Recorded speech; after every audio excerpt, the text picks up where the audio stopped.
Hello everyone. हम लोगों के मन में यह क्वेश्चन बनता है कि यह जो भारतीय छात्र यूक्रेन में फंसे हुए हैं, जो मेडिकल की पढ़ाई करने यूक्रेन में गए हैं, तो हम लोग के मन में यह क्वेश्चन आता है क्या कि ये लोग विदेश में मेडिकल का पढ़ाई करने क्यों जाते हैं। यह क्वेश्चन तो स्वाभाविक है, हम लोग के मन में आता होगा, सभी लोगों को मन में आता होगा।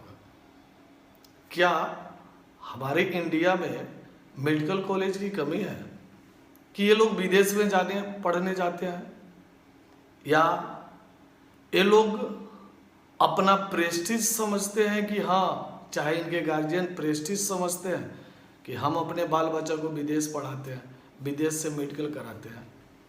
हम लोग इस वीडियो में इस बात को हम लोग समझने का प्रयास करेंगे।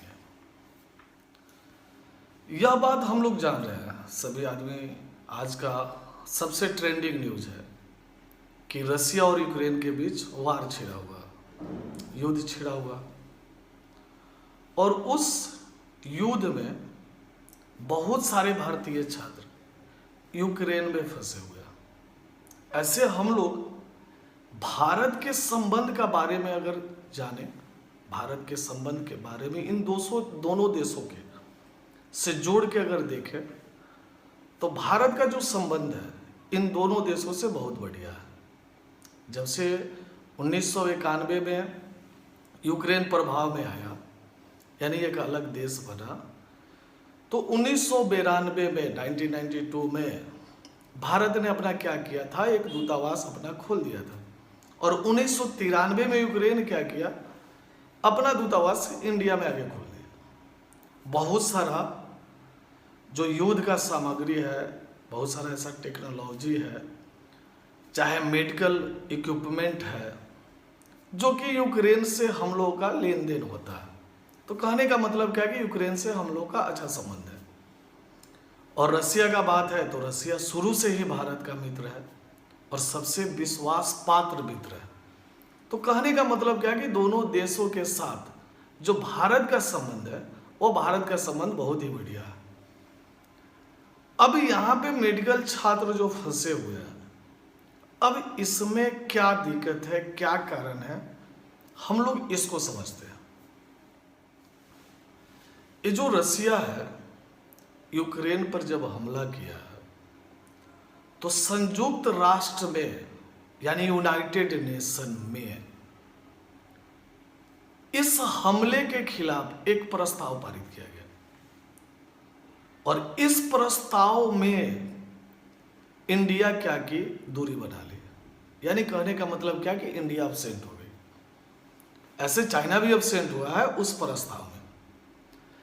इससे हुआ क्या कि यूक्रेन के लोगों को यह लगा क्या कि इंडिया हमें सपोर्ट नहीं कर रहा, और इंडिया सपोर्ट नहीं कर रहा है तो वहां के लोगों में, और स्वाभाविक है किसी भी देश का लोग है तो उसको तो लगेगा ही। अगर मान लेते हैं क्या कि देश के प्रति अगर सोच रहा है कोई भी व्यक्ति, तो उसको तो लगेगा ही कि यह देश हमको साथ नहीं देगा। जो साथ देना चाहिए था वो साथ यह देश हमको नहीं दे रहा, इंडिया साथ नहीं दे रहा। तो वहाँ के नागरिकों में क्या हुआ कि थोड़ा सा इंडियन के प्रति थोड़ा सा रोष आया, और रोष है भी, होना भी चाहिए। वहाँ के सैनिकों में भी, ऐसे तो कोई गलत कदम उठा नहीं रहा लोग कि हाँ हम इंडियन को ये करेंगे वो करेंगे, ऐसा कोई बात नहीं है। मन में जो दुख होता है, हम ही लोग अपना जो दुख प्रकट करते हैं, नहीं होता किसी से मन मुटाव होता है तो हम लोग क्या करते हैं, उससे मुंह फुला लेते हैं। तो स्वाभाविक है यूक्रेन के लोग मुंह फुलाए हुए, सैनिक भी मुंह फुलाए हुए हैं कि हमको इंडिया क्या किया है, सपोर्ट नहीं किया। तो बहुत सारे भारतीय छात्र यूक्रेन और पोलैंड का जो बॉर्डर है, उस पोलैंड के बॉर्डर पर फंसे हुए हैं। और जहाँ पे वहाँ का टेम्परेचर अगर देखा जाए तो दिन में 2 से 3 डिग्री सेल्सियस टेम्परेचर रहता है, और वही रात का बात करें तो वहाँ का टेम्परेचर निगेटिव में आ जाता है। छात्रों का कथन है क्या कि उस खुला हम लोग आसमान में हम लोग वेट कर रहे हैं, खुला आसमान में हम लोग इंतजार कर रहे हैं कि हमको पोलैंड के जाने दिया जाए, लेकिन हमको सहयोग नहीं मिल रहा। ऐसा बहुत सारा वीडियो आ रहा है। बहुत सारा वीडियो बना है, बच्चा लोग बनाया है और भेजा है। और यूक्रेन के सैनिक भी हमको सपोर्ट नहीं कर रहे हैं। तो यहाँ पे उस बॉर्डर पर जो भी होटल रेस्टोरेंट है वहाँ पे इंडियन लोग को खाना देने में हिचक रहे हैं, यानी खाना भी नहीं दे रहे हैं। और स्वाभाविक है, मन मुटाव रहता है तो कुछ दिन तक मन मुटाव रहेगा ही। और स्वाभाविक है, इंडिया दोनों देशों के साथ अच्छा संबंध बना के रखना चाहता है, किसी को वह नाखुश नहीं करना चाह रहा। और स्वाभाविक है, उन दोनों देशों के बीच का भाईचारी वाला झगड़ा है, तो आपस में इंडिया यही सोचता है क्या कि आप एक टेबल पर आके आप अपना विवाद आप सलटा लीजिए। और ऐसे एक टेबल पर आया भी है लोग, आज के डेट में एक टेबल पर आया लोग, बातचीत हुआ है, बातचीत हो रहा है।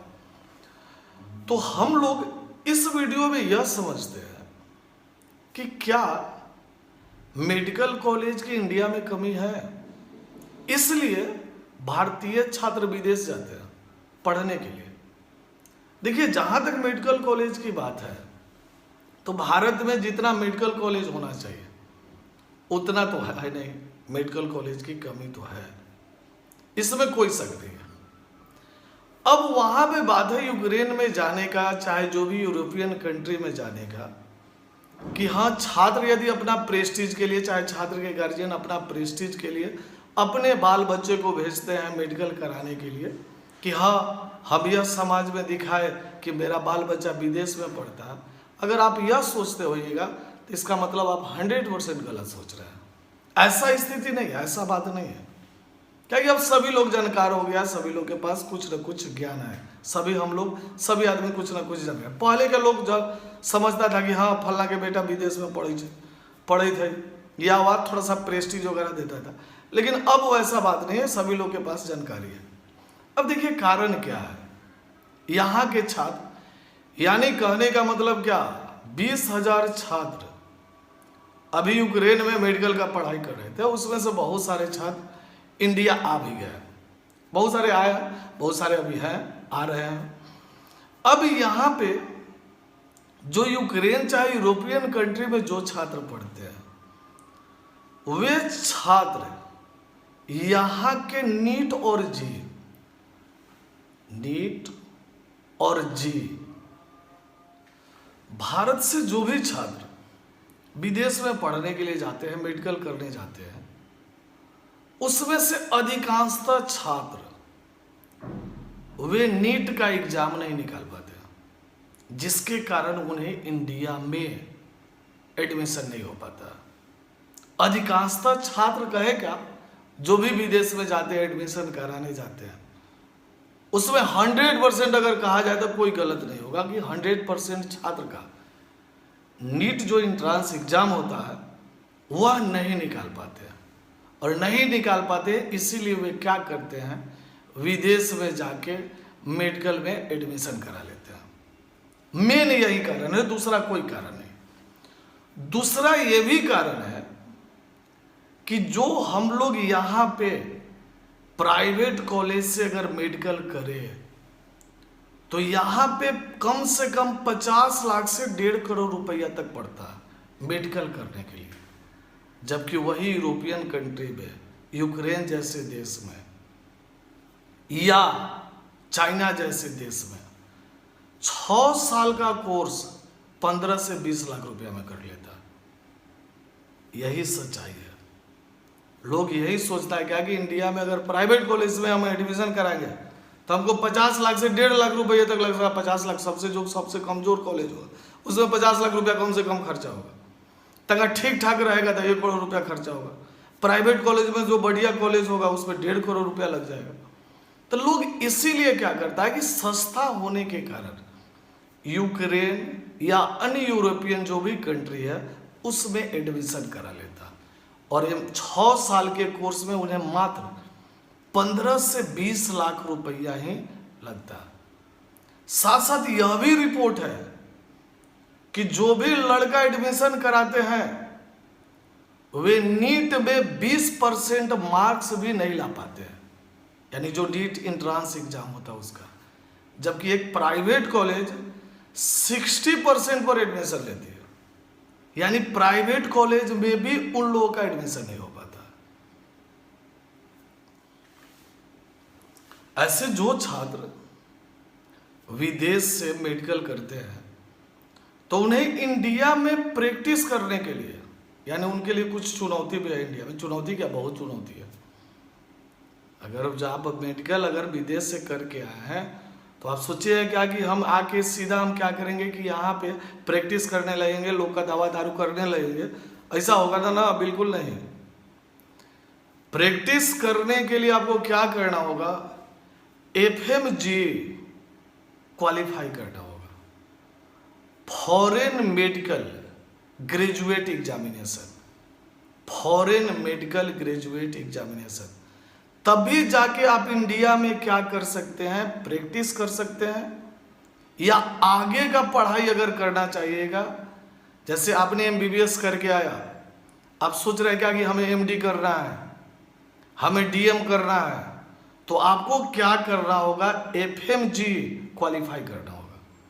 तो कोई कम चुनौतीपूर्ण नहीं है। यानी आप डॉक्टर बन के आए ना, तो आप हमको दिखाइए कि आपके पास नॉलेज है कि नहीं नॉलेज है।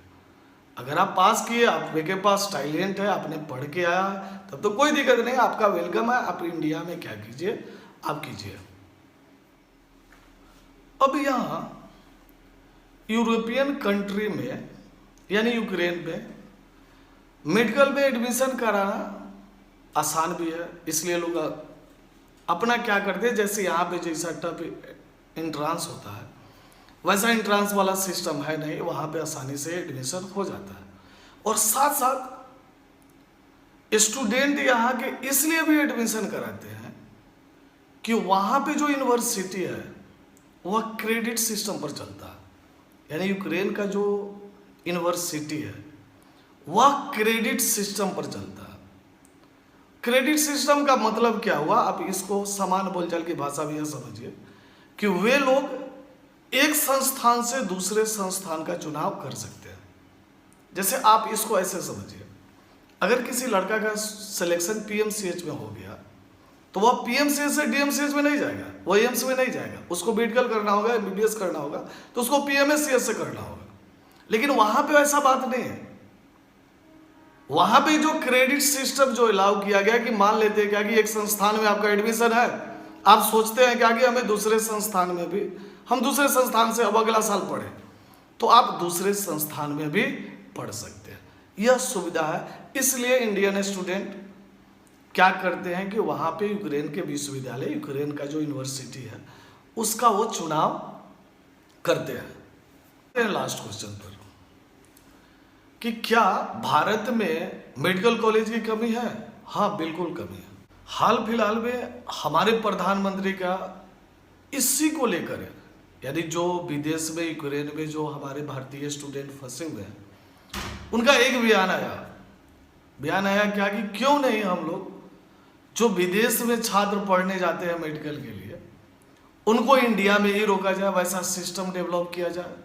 और प्रत्येक राज्य सरकार से क्यों ना ऐसा बात किया जाए क्या कि वह प्राइवेट जितना भी इंस्टीट्यूशन है, प्राइवेट जो भी कॉलेज है जो खोलना चाहे, उन्हें सस्ता में ज़मीन मुहैया कराया जाए, एजुकेशन को कुछ सस्ता कर दिया जाए, ताकि हमारा मेडिकल का जो हम लोग कम पढ़ते हैं, हमारा जो कमजोरी है उसको दूर किया जाए और इस समस्या का समाधान किया जा सके। तो मेरी समझ से अगर ऐसा पहल अगर होता है अपने देश में, और स्वाभाविक है अपने देश का पैसा दूसरे देश में जाके हम दे रहे हैं और फालतू का इतना टेंशन हम लोग ले रहे हैं। हम लोग रसिया को देख के अभी हम लोग को सोचना चाहिए, रसिया बहुत अपने आप को कंट्रोल किया। तो कहने का मतलब क्या कि अगर ऐसा सोच अगर आता है, ऐसा सभी स्टेट अगर सोच ले, ऐसा अगर मान लेते हैं क्या कि हमारी सरकार अगर ऐसा व्यवस्था अगर कर देती है, तो यह बहुत ही प्लस पॉइंट होगा हम लोगों के लिए। हम लोग दूसरे से तब बच तो जाएंगे। ये जो 50 रंग का जो बात आ रहा है, वो बात तो हम लोगों के पास नहीं आएगा। तो इसमें क्या करना होगा, केवल केंद्र सरकार के पहल से नहीं होगा, राज्य सरकार के भी पहल से होगा। और राज्य सरकार को वहाँ पे क्या करना होगा, चाहे केंद्र सरकार को भी वहाँ पे क्या करना होगा, इस पर सही ढंग से पहल करना होगा। तो हो सकता है कि आने वाले समय में यह समस्या जो आया है कि हमारे स्टूडेंट दूसरे देश में जाते हैं, वह हमारा प्रॉब्लम क्या हो जाए, दूर हो जाए। लेकिन अगर किसी को जाने का मन है तो आप थोड़े रोक सकते हैं, आप तो नहीं रोक सकते, वो जा सकता है। लेकिन मेरे समझ से अगर ऐसा पहल अगर अपने देश में होता है तो मेरे समझ से एक बहुत बढ़िया पहल हो सकता है। तो मिलते हैं हम लोग नेक्स्ट वीडियो में कोई नया मुद्दा पे।